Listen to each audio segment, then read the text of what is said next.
Fala, galera. Vamos começar mais uma aula de ressonância e agora a gente começa a trabalhar com espectros. A gente começar a fazer leitura. A última aula a gente falou um pouquinho do início da avaliação e da interpretação espectral. A gente viu exatamente, basicamente, aliás, as regiões onde você tem uma blindagem protegendo o núcleo do campo externo. Então, a gente chama essa região onde é uma blindagem forte, campo alto.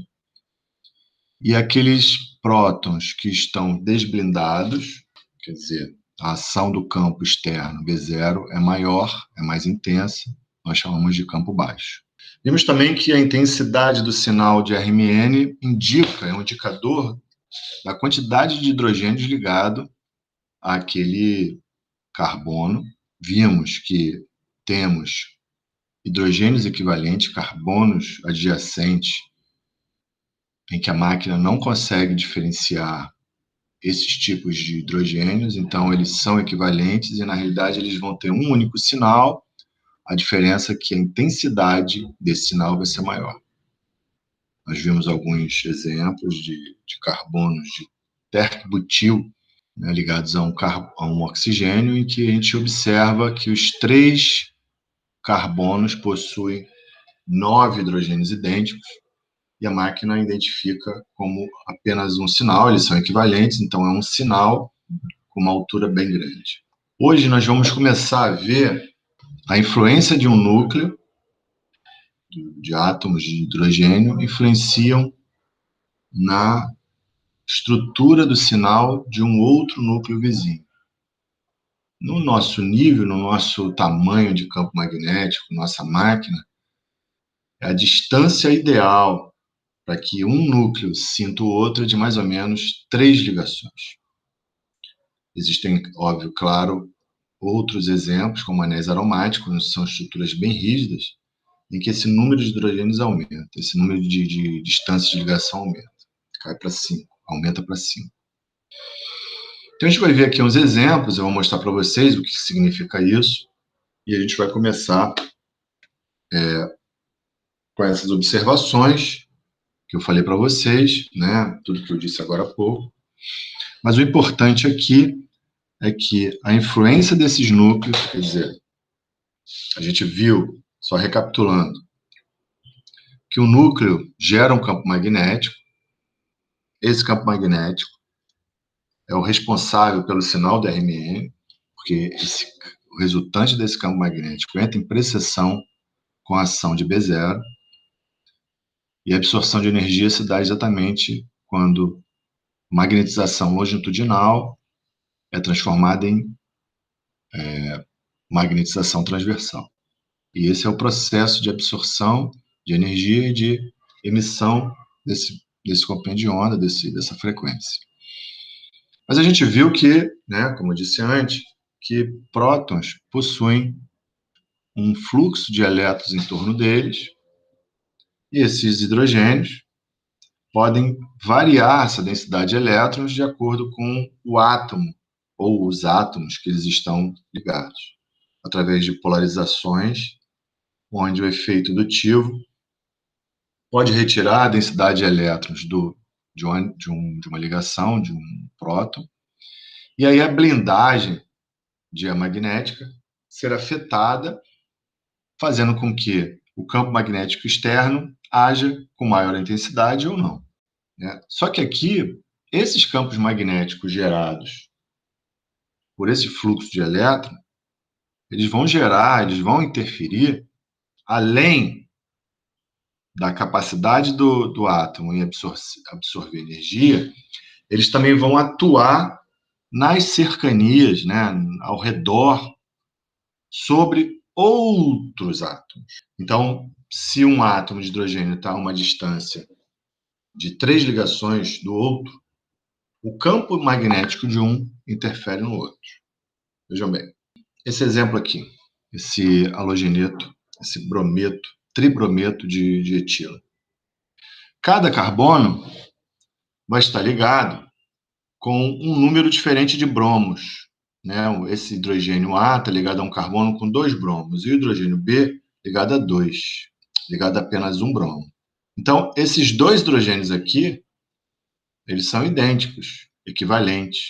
Então, entre eles não há diferença. Então, a máquina não consegue enxergá-los de maneira separada. Então, eles vão dar apenas um sinal. Esse outro hidrogênio está ligado a 2 bromos, uma polarização muito grande, o que reflete um deslocamento químico acima de 5 ppm, acima de 5,5 ppm. E esses hidrogênios aqui, esses 2 hidrogênios, em 4 ppm, mais ou menos. Isso significa que esses hidrogênios estão mais blindados do que esse. E é natural, aqui você só tem um halogênio, aqui você tem 2. Então, esse hidrogênio é muito mais afetado por uma polarização desses halogênios do que esses 2. Mas a gente vê aqui uma figura diferente. Ó.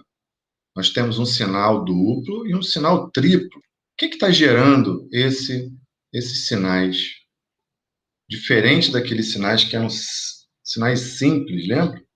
O que acontece é que cada hidrogênio desse vai ter uma população com spin positivo e spin negativo. Então, a gente vai ter aqui mais ou menos 4 combinações de spins diferentes.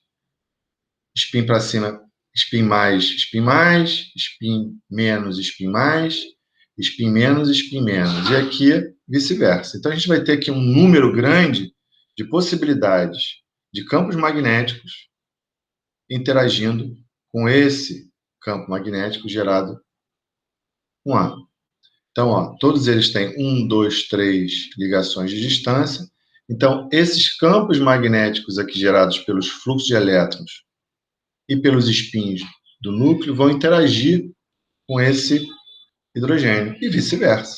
Logo, a combinação desses campos magnéticos vão gerar frequências levemente diferentes para cada sinal.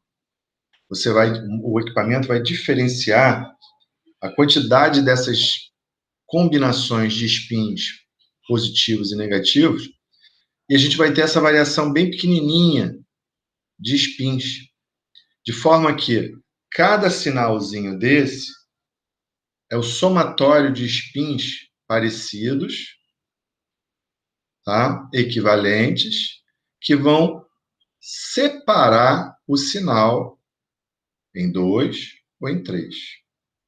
E o interessante aqui é que a gente nota que há uma coincidência muito interessante. Por exemplo, esse hidrogênio A está a 3 ligações desses 2 hidrogênios. Então, a forma com que esse hidrogênio A sente hidrogênio B é uma combinação de todos os spins e que vão ter 3 frequências levemente diferentes. Logo, essa combinação de interação desses campos magnéticos com esse, de um sentindo 2, vão gerar 3 sinais. E esses 2 sentindo 1 vão gerar 2 sinais. Então, isso é um processo comum, isso é um processo que se repete. Sempre que uma partícula vê outra, ela vai gerar um sinal mais um. Então, se um hidrogênio consegue ver outro hidrogênio a uma distância de 3 ligações, o sinal desse hidrogênio vai ter 2 sinais. Se ele vê 2 hidrogênios, ele vai ter 2 sinais mais um. Então, ele vai ter 3 sinais. É como a gente vê aqui, ó. Esse hidrogênio A, ele tem na sua vizinhança 2 hidrogênios, mesmo que eles sejam equivalentes, tá? Eles são equivalentes, mas para esse hidrogênio, ele não consegue ver, desculpa, a diferença entre os dois. Logo, como esse cara vê 2 hidrogênios, o sinal dele são 2 hidrogênios mais um. Então, é o sinal triplo. Da mesma forma, como esses 2 hidrogênios equivalentes veem apenas um hidrogênio, vai ser um sinal mais um. Então, a gente vê o quê? a gente está vendo que esse sinal aqui, relativo ao HB, ele está ao lado, usando essa dedução, ele está ao lado, se ele tem 2 sinais, ele está ao lado de um carbono que tem apenas um hidrogênio. Ao passo que esse hidrogênio, que está a 3 ligações de distância de HB, como ele tem 3 sinais, um sinal triplo, isso quer dizer que esse hidrogênio está ao lado de um carbono que possui 2 hidrogênios. Então, percebam, como é que a gente vai fazer? Eu vou tentar aqui fazer bem lentamente.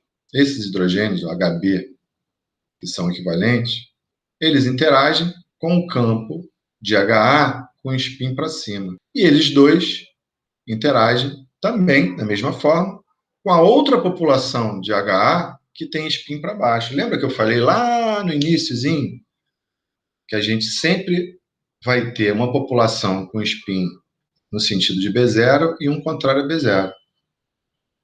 Logo, a gente vai ter esses dois sinais resultado da interação de HB com spin negativo e HB com spin positivo. Por isso que eu vou ter o quê? Sempre um sinal mais um. Como eles estão vendo um hidrogênio, e cada hidrogênio tem 2 populações de spin, então a resultante vai ser um sinal duplo. No caso de HA, o que ele consegue observar? Ele vai ver que HB e HB' vão ter uma população, como eu disse para vocês, de spin positivo e spin negativo. E a interação desse cara com esse vai gerar uma sequência de sinais idênticas. Então, por exemplo, a interação de sinais com os 2 spins para cima, com spins contrários e uma população com os 2 spins para baixo. Então, na realidade, essa combinação de hidrogênios próximos, adjacentes, geram uma combinação cuja o resultado vai ser 3 conjuntos de interação entre spins. Logo, você vai ter um sinal triplo. E assim por diante. Então, se o sinal... Como é que a gente vai determinar... Bom, vamos voltar aqui que eu quero explicar uma coisa para vocês. Então, isso quer dizer que esse hidrogênio ele está a 3 ligações de um conjunto de hidrogênios. Mas como é que eu vou saber que HA está ao lado de um número N de hidrogênios? Analisando o sinal. Se eu tenho um sinal triplo de HA, é porque ao lado dele eu vou ter 2 hidrogênios. Isso quer dizer que eu vou ter sempre o número de hidrogênios mais 1. Então, isso é uma informação importantíssima. Tá? E aí a gente entra aqui no triângulo de Pascal, que essas combinações elas vão se dar em função das probabilidades ou da quantidade de interações que ocorrem seguindo a ideia desse triângulo. Então, se esse hidrogênio ele não interage com ninguém, ele é solitário, o sinal dele é um singlete ou um sinal simples. Se ele interage com 2 hidrogênios, se ele interage com um hidrogênio, ele vai ter um sinal duplo. E essas intensidades aqui do triângulo de Pascal, elas são proporcionais ao resultado, interessante, né? Mas resultado, proporcionais ao resultado do espectro. Então, se ele tem um sinal, se ele interage com outro hidrogênio, ele vai ter um sinal duplo, do mesmo tamanho. 1 para 1. Se ele tiver um sinal triplo, é porque ele interagiu com 2 prótons. E aí, eu vou ter aqui 1, 2, 3 sinais, sendo que o do meio é o dobro dos 2 externos. E assim por diante. E esses sinais aqui, se ele estiver interagindo com 6 hidrogênios, ele vai ter um sinal, vai ser um septeto que vai ser formado com as dimensões relativas ao resultado da 1, 2, 3, 4, 5, 6, a sétima linha do Triângulo de Pascal e assim por diante. A gente fica por aqui e na próxima aula a gente vai começar a ver como esses prótons se acoplam. Na realidade, o nome dado, a definição dada a esse fenômeno em que um hidrogênio vê o outro é chamado de acoplamento. Então, um hidrogênio acopla com o outro, resultando num desdobramento de um sinal. Então, até lá.